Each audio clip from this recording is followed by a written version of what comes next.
Hello my welcome to channel guys. না channel to welcome my guys. না my guys welcome to my channel. আরে এটাও না কি জানি কয় ও বেড়া বটলা নাহি এনে কি করস? আরে ভাই ওই যে লাল লাল একটা অ্যাপ আছে না যেটার ইউটিউব কয় ওটার চ্যানেল খুলছি। কি তুই খুলছস ইউটিউব চ্যানেল? ও ভাই একটা চ্যানেল তো খুলছি। তুই তো গেমই না হইলি শুক্র 8 দিন হয় নাই তুই ইউটিউব চ্যানেল খুলছস? ও ভাই আপনি একটু আমার চ্যানেলটা একটু দেখেন না, ওই যে সার্চ দিলেই পাওয়া যাবেন। আরাফাত এক্সটেন্ড লিখলেই পাওয়া যাবেন। আর নাহলে আমার টিকটক প্রোফাইলে দেন ওই ইউটিউবের মতো একটা লোগো দেওয়া আছে, ওই লোগোর মধ্যে টিভি দিলে আমার চ্যানেল লয়ে যাবো। তারপর ওই লাল কালার একটা সিবার মানে সাবস্ক্রাইব মনে হয় ভাই, ওটার মধ্যে টিভি দিলে দেখবেন সাবস্ক্রাইব হয়ে গেছে। আর অল নোটিফিকেশনের ভিতরে টিপ মারতে হয় বলে। আচ্ছা ইউটিউব চ্যানেল থাকলে কি হয়? ডায়মন্ড দেয় বলে ভাই ইউটিউব চ্যানেলটা, বুঝছেন?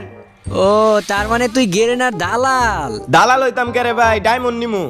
আচ্ছা ডায়মন্ড দিয়ে কি করবি তুই? না ভাই আমি শুনছি ভাই আঙ্গ মতো বটেরে নাকি সবাই ঘৃণা করে, সবাই বলে লবিতে কিক মেরা দেয় আঙ্গতে কিছু না থাকার কারণে বলে। ভাই এই কারণে ভাই ভাবছি যে ডায়মন্ড পাওয়ার পরে আঙ্গ মতো বটেরে ভাই ডাইকাইন নাই না আমি ডায়মন্ড দিয়া দিমু ভাই, যাতে অগরে কেউ আমার মতো যাতে কেউ ধিক্কার আর না করে ভাই।